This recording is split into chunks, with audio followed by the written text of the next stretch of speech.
Picture this, ma'am. Step back from the vehicle. A deputy hollers at Karen, our HOA president, who's jabbing a finger at my beat-up Ford truck like it's a ticking bomb.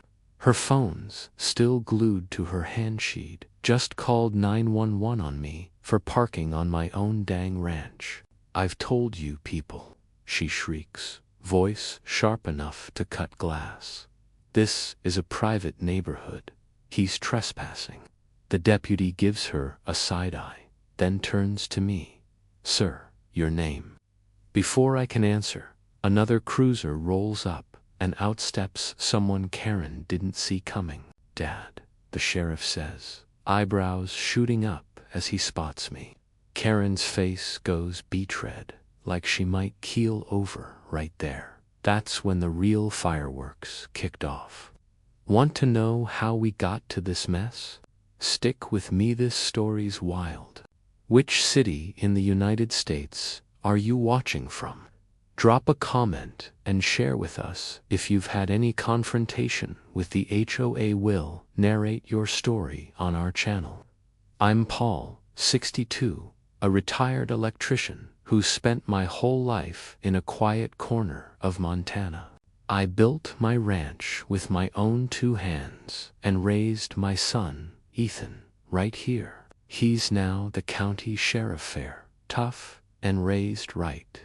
I've never gone looking for trouble, but some folks, like Karen, seem to summon it just by flapping their gums. Karen rolled into our neighborhood 2 years ago, fresh from California, I reckon, with her fancy car, oversized sunglasses, and an ego that screamed she owned the place.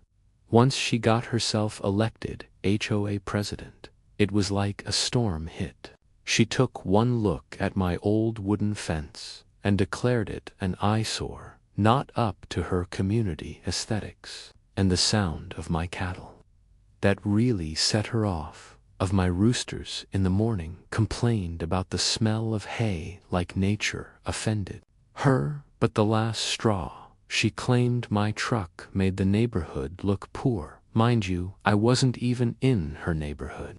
My ranch is 200 yards from their gated entrance, but Karen didn't care. She believed if she could see it, she could control it, and last Friday morning she crossed a line I wasn't ready to let slide. I was outside that morning, watering the bushes near my old red barn.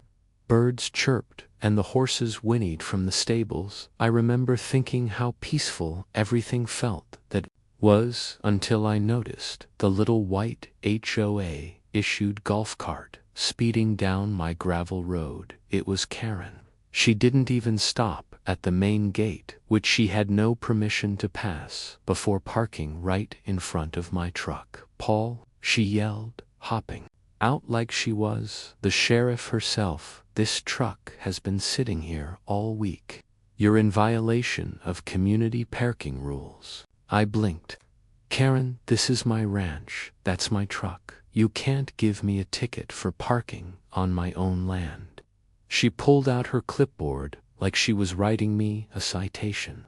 This is a shared access area. The HOA rules apply to all properties within visible range. That didn't even make sense. I shook my head, chuckling a little. Karen, this land's been mine since 1987. The HOA doesn't control it. I ain't even part of your association. She wasn't having it. She started snapping pictures of my truck, my barn, even the dogs. That's when I calmly told her she needed to leave, or what. She smirked. Then she did the unthinkable. She called 911. She stood there, arms crossed, telling the dispatcher I was a hostile trespasser who had parked an abandoned vehicle on HOA property. I just stared at her, wondering how someone could be so wrong and so loud at the same time. Within minutes, a sheriff's cruiser rolled in. Now here's where it gets juicy. Karen adjusted her sunglasses like she was about to receive an award for Citizen of the Year. She was mid-spec, explaining how she feared for her safety when the deputy walked over to me.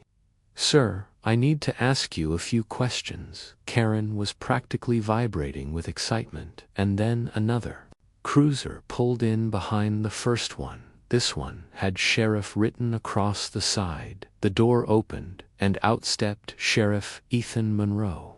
My son, he looked between me and Karen, confusion on his face. Dad, what's going on? Karen froze. Her smile disappeared. Like someone flipped a switch, you could practically hear her thoughts racing. Your dad, she stuttered. Ethan walked over and gave me a small nod. Everything all right here? Before I could answer, Karen jumped in. He's lying. He said he lives here, but doesn't belong. And look at that old truck. It's an eyesore. You need to tow it. Ethan looked at me, then looked at her. Ma'am, he said calmly, you're standing on my father's ranch. You're the one trespassing. She turned ghost white. I didn't know, but Ethan wasn't done. He motioned to his deputy, who took out a notepad. We're going to need to document this, ma'am. I'm going to need your full name and ID. Karen's jaw dropped. You're reporting me? Ethan nodded. Yes, ma'am. And you'll also need to explain how you entered this property without consent. Karen opened her mouth to speak, but then something unexpected happened. Another call came through the deputy's radio. Possible break-in, reported location. Same address, rear barn entry. Ethan looked at me. Dad, did you report another incident? I frowned. No, I didn't. The deputy confirmed the signal. There was movement near the back barn. Someone other than Karen had been caught on camera near the horses. Karen's mouth hung open. I didn't bring anyone, I swear. Ethan turned serious fast. All right. Paul, stay here. Deputy, circle around the side, ma'am. Stay put. And just like that, the real chaos began. Someone was on my property, and it wasn't just Karen. We had no idea who it was, but I had a feeling this was about more than just a parking complaint. The moment Ethan told me to stay put, my heart sank. Someone else was on the ranch uninvited. That had never happened before. Karen, still standing there like a statue with her arms crossed and her mouth clamped shut, suddenly didn't seem like the biggest problem anymore. Ethan gave me a serious look as he and his deputy jogged toward the back of the barn. Now, let me tell you, my ranch is no tiny patch of grass. It stretches across several acres. Most of it fenced off. The back barn is where I keep my prized horses and store older tools. It's also where I set up a few trail cameras last year just to keep an eye on coyotes and sometimes nosy teenagers looking for a thrill. I watched the two of them disappear around the corner. Karen finally broke the silence. Maybe it's someone trying to break into your shed. See what happens when you don't follow HOA safety standards. I looked at her and let out a slow breath. You ever think maybe whoever's out there was sent by someone who wanted to stir up trouble? She didn't answer. Minutes passed like hours. The horses in the barn were agitated. I could hear them snorting and kicking against the stalls. Then a voice crackled on Ethan's radio. Sheriff, we've got a visual. One male, hoodie white, mid-20s. He's trying to cut through the back fence. I stepped forward. Back fence, that's right near the cattle paddock. Karen's face twitched. Ethan raised the radio to his mouth. Apprehend, but do not engage until I arrive. Without another word, he took off running. I didn't wait either. I got in my truck and slowly drove around the other side of the barn. I wasn't going to interfere, but I needed to see what was happening on my land. By the time I pulled up, Ethan and the deputy had a guy pinned against the fence, zip-tied and red-faced, muttering something about just passing through. He was holding a wire cutter. My back fence damaged. The deputy looked over. We caught him trying to slice through the Southwest Post. The guy, probably no older than 25, didn't look like your regular thief. He was nervous, sweaty, and kept glancing over his shoulder like someone might be watching him. Who sent you? Ethan asked, firm but calm. I wasn't trying to steal nothing, the guy stammered. I was just told the place was empty today, that I could use the fence line trail to get out of town. Ethan narrowed his eyes. Told by who? I don't know her name, he blurted. She's got blonde hair, big sunglasses, said she ran the neighborhood. All eyes turned to Karen. She was standing by the front gate, now frozen. She tried to back away, slowly, pretending like she hadn't heard anything. Ethan walked straight up to her. Ma'am, is what this young man saying true? Did you send him onto private property today? Karen's lips parted, but no sound came out. Answered the question. Ethan said, I might have told someone there was an open trail, she said carefully, but I didn't tell him to break anything. But you knew it wasn't an official path, Ethan replied. You knew it was my father's fence, and you still encourage someone to cross it. Karen was sweating now. It was just a suggestion, she muttered. Everyone uses that path. No, ma'am, Ethan said, stepping closer. Everyone used to ask permission. He turned to me. Dad, I'm going to need to file a formal report. This isn't just trespassing anymore. She knowingly endangered your animals and your property. Karen panicked. You can't be serious. I'm the HOA president. That doesn't mean anything here, Ethan said flatly. Not on private land, as the deputy loaded the young man into the cruiser. I walked over to inspect the damage. A whole corner of the fence had been pulled loose. My cows were still a good 50 feet away, grazing peacefully, but it could have gone much worse. And that's when it hit me. This wasn't an accident. Karen had been trying to control more than just my truck. She'd been telling people things behind my back, lying about access, pretending the HOA had authority where it didn't. It wasn't just about appearances anymore. She wanted control of my land. I stood up and faced her. You ever step foot on this ranch again without my say-so, I said, and I will make sure the county files every charge available, starting with criminal trespass. Karen looked stunned. You can't do that.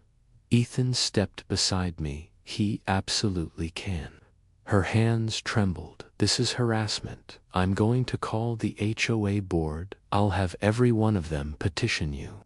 But Ethan didn't flinch. You're not getting warnings anymore, he said. Next time, I won't be the one answering the call. It'll be someone else, someone who doesn't care that you're just a bored lady with too much time. Karen tried to speak, but the words just wouldn't come out. She got in her golf cart and drove off in silence, her head ducked low. I stood there, dust on my boots, sweat on my brow, and a heart heavy with more than anger. I felt betrayed because I'd really tried to be patient. I gave her a smile when she moved in. I helped her when her dog got stuck in a ditch last year. I even built a birdhouse for her front yard just to be neighborly. And now this, as the sun began to set behind the trees. Ethan placed a hand on my shoulder. You all right? I nodded for now, but we both knew something had shifted. This wasn't the end of Karen's schemes. It was only the beginning, because the very next day I found a notice pinned to my front gate. It wasn't from the HOA, it was from the county land office. Apparently someone had filed a zoning violation complaint against me. The envelope was official, stamped with the county seal, bold black letters, screamed across the top: notice of zoning violation. Response required within 10 business days. I stood there on my front porch, boots damp with morning dew, staring at the paper like it was written in a foreign language. I hadn't received anything from the county in over a decade, let alone a violation. My ranch had passed every inspection since Reagan was president, but there it was. They were accusing me of unauthorized structural expansions and inappropriate land use adjacent to protected community boundaries. It didn't take a genius to figure out who was behind it. Karen, I called Ethan immediately. Someone just filed a zoning complaint against me. I said, I built unauthorized structures. Ethan sighed on the other end. I was afraid she might try something like this. She's trying to get the government involved now, I muttered. I'll look into it, he said. But Dad, if she's using county channels, this might get messy. You'll have to follow the legal process. Legal process. I hated those words. I hung up and walked out back to inspect the land myself. Everything was the same. The stables, the hitched, the chicken coop, even my new horse training pen built 2 years ago, with the county's verbal approval, stood exactly where I left it. Karen was playing dirty, and I knew exactly what she was trying to do. See if she could prove I was breaking zoning laws. She could push for forced compliance, or even fines. And if the county ruled in her favor, it would strengthen the HOA's influence. They couldn't own my land, but they could make it miserable for me to live on it. That afternoon, I made a trip to the county clerk's office. The woman at the desk, Janet, had known me for years. Paul, what are you doing here? She smiled. Apparently, I've been committing crimes with my chicken coop. I deadpanned, sliding the letter across the desk. She frowned as she read it. This is nonsense. Who even submitted this? She tapped a few keys on her computer. Janet squinted. Submitted anonymously, but the digital trail leads back to the HOA complaint. Board name associated with the upload, Karen Whitmore. I nearly laughed. Doesn't that violate any laws? I asked. Technically, she's within her right to report a suspected violation, but if she's falsifying information, that's another story. You'll need evidence. I rubbed my temples. This is going to turn into a circus, isn't it? Maybe, she said kindly. But don't worry, Paul. You're not alone, and I can help you draft your rebuttal. That was one thing about small towns. They remembered who you were still. I knew I'd have to fight this battle carefully. Karen wasn't just annoying anymore. She was calculating on my way back home. I passed through the neighborhood Karen called home-gated driveways. Identical mailboxes and fake potted plants lined every porch. I saw her peeking through her blinds as my truck rumbled by. She knew I'd seen the letter. That smug grin on her face said it all. She thought she'd won, but what she didn't know was that I wasn't just some old rancher with a rusty pickup. I'd spent my entire life building this land. No paperwork or HOA meeting was going to scare me off the next morning. I started gathering proof, old building permits, stamped approvals, and photos of every corner of my property. Ethan offered to send over one of his deputies to walk the land with me and document everything officially. If the county wanted answers, I'd give them answers wrapped in a bow. But while I was in the middle of taking photos of the chicken coop, I heard tires on gravel. I turned, and there she was, Karen, standing at the edge of my gate, arms crossed, wearing high heels that had no business being on dirt.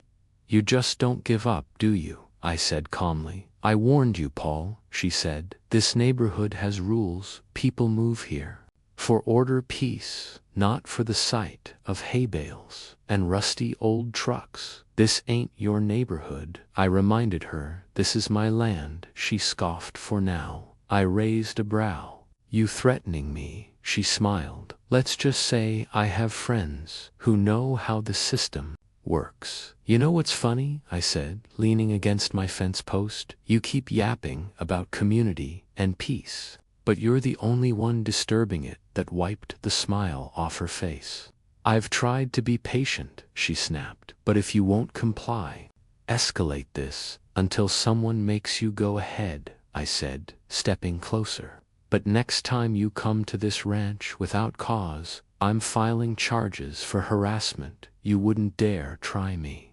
She turned and stormed back to her golf cart wheels, spinning in the gravel. I thought that would be the end of it for the day. But I was wrong, because less than 4 hours later, just as I sat down for dinner, I heard the sound of sirens again. 2 cruisers pulled up to the edge of my property. Lights flashing, I stepped outside. Ethan wasn't with them this time. A new deputy I hadn't met before, young guy, probably fresh from academy, approached me.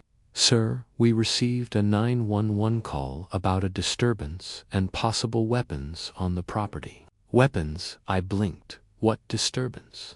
The deputy looked at his notepad. "Caller claimed you threatened to harm the HOA president with a firearm." I nearly dropped my fork. "That's a lie," I said. "She was the one who came here and made threats." "Sir, do you currently have any weapons on your person?" I raised my arms. "Check me." They did, of course. They found nothing, but the damage had already been done. I was being treated like a suspect on my own land. The deputy made a note in his report. "We'll follow up with both parties," he said, "but I suggest keeping interactions civil. She keeps calling the police with lies." I said, "This is harassment." He didn't respond, just nodded politely and left. I stood there under the porch light, shaking my head. Karen had escalated again, and now she was using the system to paint me as a danger. It was all part of a bigger plan. I could feel it, but what I didn't know was that the next morning something would happen that would turn the whole town upside down, because someone from the county would come knocking. Not with a warning, but with a court summons. And in that moment I knew this wasn't just a personal feud anymore. It was war. The next morning started quiet to quiet. I was sipping my coffee on the porch when I saw the white government vehicle roll up my gravel road. It wasn't a sheriff's cruiser. No, this one had a seal on the side that read County Land Use Compliance Office. A man in a gray suit stepped out holding a clipboard and a sealed envelope. "Morning," he said politely, adjusting his sunglasses. I stood up already, bracing myself. "Let me guess, you're not here for a friendly visit?" "I'm James Carter," he said, offering his hand. "Senior Zoning Compliance Officer. We've received multiple complaints about unauthorized land use and structural violations." "Yeah," I said, not shaking his hand. "Let me guess, came from a lady with big sunglasses and too much time on her hands." He gave a half smile. "We can't release the name of the complainant, sir, but yes. One of them was quite insistent." He handed me the envelope. "This is a formal summons. You're required to appear before the county zoning board in 10 days." I opened it and read the top line: "Notice of hearing for potential code violation, possible injunction to cease use of structures in question." "You're joking," I muttered. "I wish I were Carter." Said, "We also need to inspect your outbuildings, any new construction in the last 5 years. I pointed toward the training pen. "That's it. Built it 2 years ago, with verbal approval from county inspector Ellis retired last year," Carter said, scribbling on his form. "And verbal permissions aren't traceable, do you have anything in writing?" I clenched my jaw. "I'll find it good," he said, "because if the board rules against you, they can require removal of any unapproved structures, or even place a temporary freeze on land usage." Now I was boiling. Karen wasn't just trying to make my life difficult. She was trying to choke my ranch to death through technicalities. I watched Carter inspect the training pen, snapping photos and taking measurements. I followed. him quietly answering his questions through gritted teeth. He said, "I just follow the law, but if you have paperwork, find it fast." As soon as he pulled off, I went into the house and turned the place upside down. I tore through my filing cabinets, old mail bins, drawers in the study. Nothing. I couldn't find the paper. Ellis gave me only a yellowed note that said verbal approval. OK 3 to 1523E scribbled in his handwriting. It wasn't enough, so I did the only thing I could think of. I drove into town and headed straight to the county records office. They didn't have anything listed for that training pen. My stomach dropped. On the way home, I stopped at the old cafe where Ellis used to eat every morning. Ms. who ran the place for 30 years, looked up from behind the counter and smiled. "Paul, haven't seen you in a while." I said, "You wouldn't happen to know where Ellis moved after he retired?" She tapped her chin. "Last I heard, he was staying with his daughter over in Great Falls." "Why, I need to ask him a few questions. Legal ones." Leaned over this. "Got something to do with that HOA mess?" I nodded. "You be careful," she said. "I heard Karen's been poking around City Hall like she runs the place." That made me pause. Sounded like she was trying to cook something up now. It was clear Karen wasn't just annoyed by my ranch. She was after it. She wanted the land, the space, maybe even the water rights that came with it. And she was using every trick in the book to try and take it. I drove back home, thoughts racing that night. I barely slept. I sat out on the porch with a flashlight, staring at the zoning letter, thinking about all the memories tied to this place. This ranch wasn't just dirt and wood. It was the place where I taught Ethan to ride a horse, where my late wife Claire planted sunflowers every spring, where I fixed engines, held cookouts, helped neighbors during floods and storms. It was my life, and now it was under attack. The next morning, Ethan stopped by, face tired, his uniform still dusty from a late-night shift. "You look like you haven't slept," he said, eyeing my coffee cup. I handed him the summons. He read it and cursed under his breath. "She really filed it, huh?" "She's going for the throat," I said, "and I can't find that approval slip." Ethan sat down. "You're not going to fight this alone. I've already started asking around. Other neighbors are upset too. She's been knocking on doors, spreading lies. She wants to rezone everything between her street and your fence line as developable shared green space." I nearly dropped my cup. "She wants to turn my land into a community walking trail." Ethan nodded.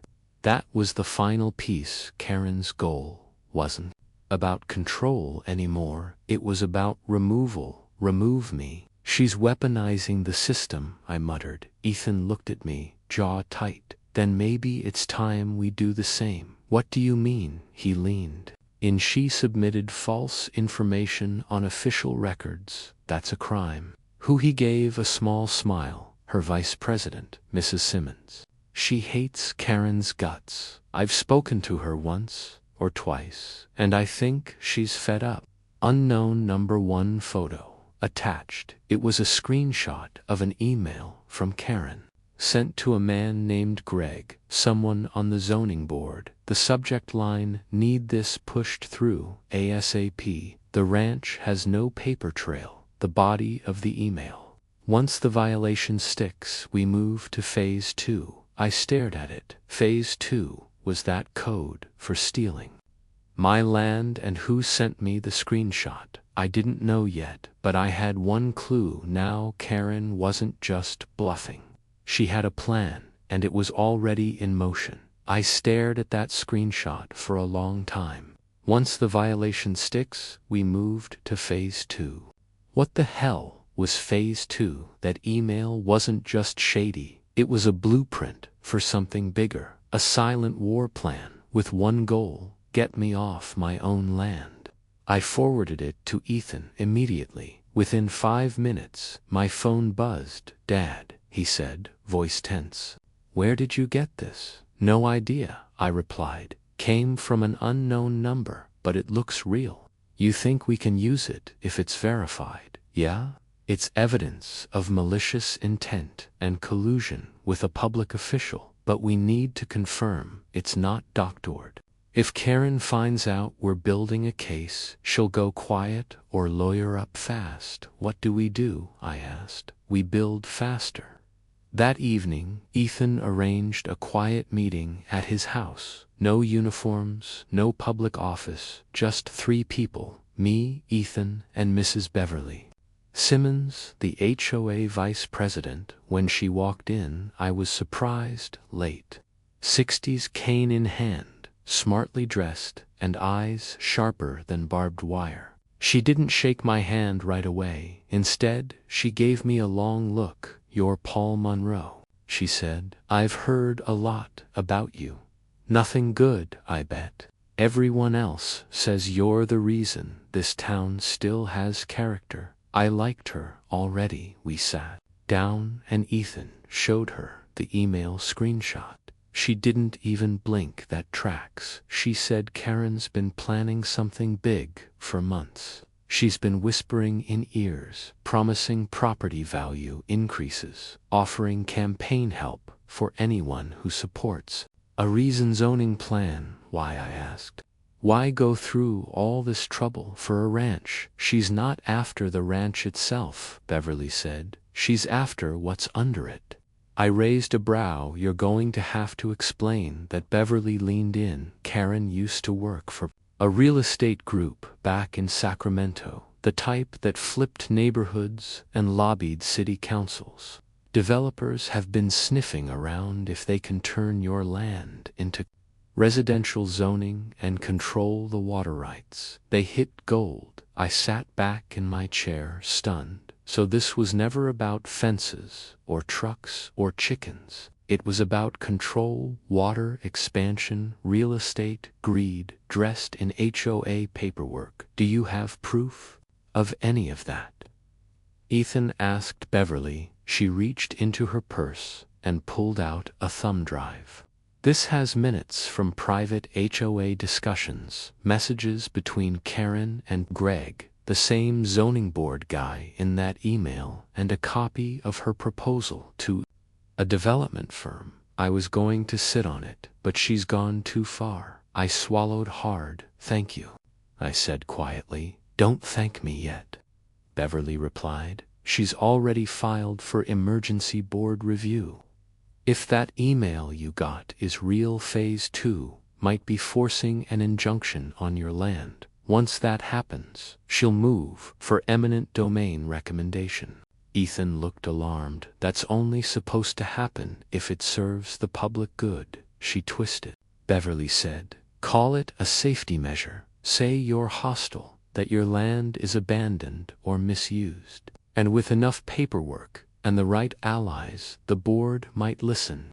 I felt like the wind had been knocked out of me. I knew Karen was bad, but this was evil. I left Ethan's house with a burning pit in my stomach and more determination than I'd ever felt in my life.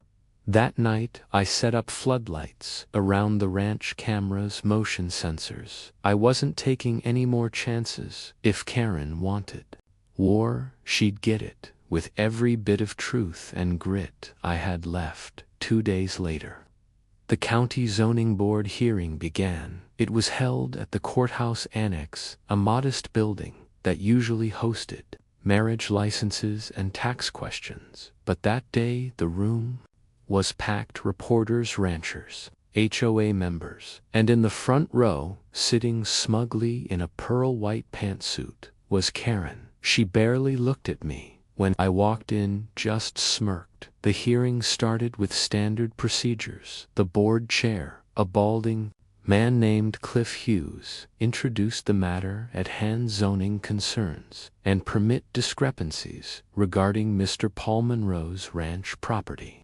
Karen was called to speak first. She walked up like she was accepting an award. "This is not personal," she said sweetly. "This is about safety. This man has structures that could collapse. He has animals roaming too close to public spaces. He's created an eyesore that lowers property values. I believe the community deserves better," she said all of it with a straight face. I almost laughed when it was my turn. I didn't go for theatrics. I brought a box, maintenance logs, and testimonials from neighbors who'd lived here longer than Karen had been alive then. Ethan stepped forward. "In addition to these documents," he said, holding up Beverly's thumb drive, "we have communications showing coordinated attempts to defame and displace Mr. Monroe using false claims."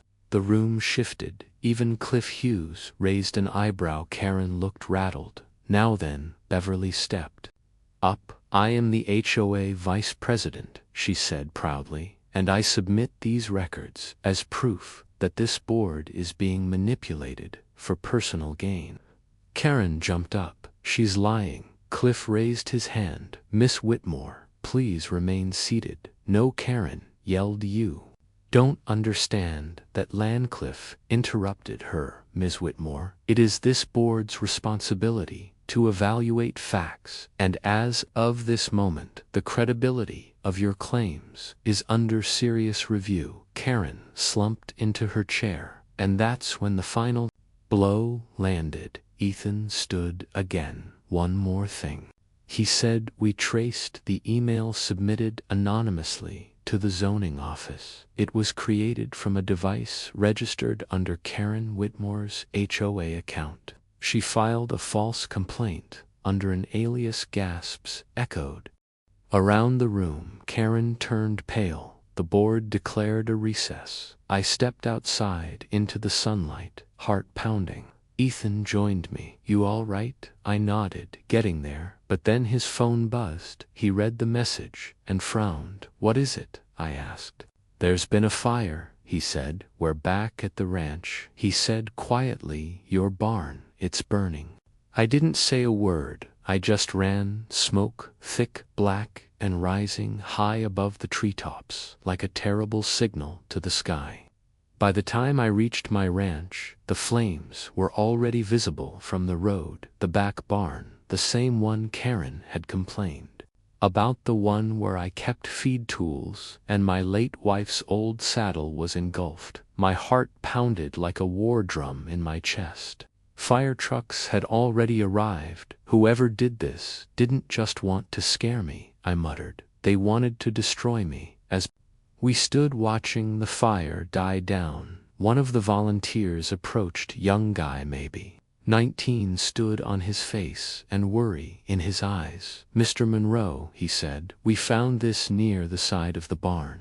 He handed me a crumpled piece of paper, burned around the edges, but still legible. It was a flyer. "Proposed development site, future home of Cedar Trails Community Walking Park." And right there at the bottom was Karen's name listed as project liaison. Ethan took one look and let out a low whistle. "That's her signature? She's moving to phase 2, I said quietly. "And she's burning everything in her way." We spent hours with the investigators. They combed the area, took samples, photographed the can, the flyer, even the burn pattern. No fingerprints yet, no security footage, clear enough, but we both knew who did this. Trouble was knowing and proving were two different things. The next day, the fire report hit local news. Fire breaks out at Monroe Ranch. Authorities suspect arson. The whole town was buzzing. Folks who never paid me much attention started dropping by, bringing pies, blankets, even hay bales. One old farmer, Joe Timmons, handed me a folded $100 bill and said, "For repairs." "Brother, you stood up for all of us." But not everyone was on my side. Karen had gone quiet, dead quiet. No social media posts, no HOA meetings, no neighborhood patrols, which only made me more suspicious. That afternoon, Beverly called. "I think you need to see something," she said. I met her at the back of the local library neutral ground. She handed me a manila folder. Inside were blueprints, development blueprints, with county approval stamps. "Where did you get these?" I asked. Karen submitted them last week before the board hearing. She thought it was a done deal. My jaw clenched. She had no intention of stopping, no matter the outcome. Beverly said that fire was her erasing the past to build her future. Then we expose it. I said, "We take this to the press. We take it to the sheriff's department. We take it to the state if we have to." Beverly nodded. "I've got friends on the council. They won't like this one bit." That night, Ethan and I sat on the porch again, watching what remained of the barn smolder in the moonlight. "I know this hurts," he said. "It's not about the barn," I replied. "It's about my wife's saddle. She kept it there, said it was the one thing that reminded her of her father. Now it's just ash." Ethan looked down. "She'd be proud of how you're standing your ground," he said softly. We sat in silence until headlights appeared in the distance.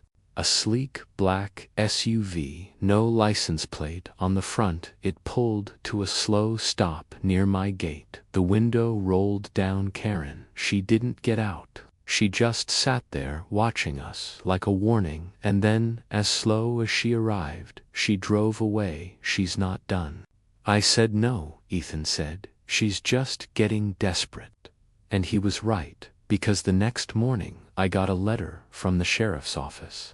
Karen had filed a restraining order against me, claiming I'd intimidated her, threatened her property, and caused emotional distress by spying on her home. And because she filed first, I was temporarily barred from entering within 100 feet of her property, including the HOA's community center, where the final zoning decision was to be held in 3 days. She had played her dirtiest card yet. She wasn't just trying to ruin me, she was trying to erase me from the room where it all ended. But Karen had forgotten something very important. She wasn't the only one who knew how to fight back, because the person set to deliver the opening remarks at that final zoning hearing was my son. The day of the final zoning board hearing arrived like a storm. The courthouse annex was packed tighter than a cattle truck in July. Reporters stood shoulder to shoulder with ranchers. Neighbors filled every chair. Everyone wanted to see what would happen. Everyone wanted to know, would Karen win? Would she finally seize control of Monroe Ranch and turn it into her shiny walking park? I should have been in that room, but because of the restraining order Karen filed, I was legally required to stay 100 feet away from the property lines of any HOA-managed facilities, including the annex, which the HOA had technically helped sponsor for public improvements years ago. It was a dirty, brilliant move on her part. She knew I'd never break the law. But that wouldn't stop the truth from getting in, because my son, Sheriff Ethan Monroe, had a seat reserved front and center, and in his hand he carried a binder marked Property Defense. Evidence Monroe Ranch chain of ownership permits and fraudulent acts, and beside him, like an iron pillar in a sea of chaos, sat Mrs. Beverly Simmons, the vice president of the HOA. Karen strutted into the hearing room like a queen walking into her castle. Pearl white dress, big sunglasses, a stack of neatly printed documents in a pink binder titled HOA Petition to Redesign Ranch Property for Community Benefit. The chair of the board, Cliff Hughes, opened the meeting promptly. "Today, we convene to determine the final ruling regarding zoning rights and land use pertaining to Monroe Ranch based on reports submitted by the Homeowners Association and counterclaims submitted by county officials." Karen was called up first. She didn't waste time she launched into her well-rehearsed speech. The community has spoken. They are tired of waking up to livestock noises and smelling hay from their porches. This land serves no modern function.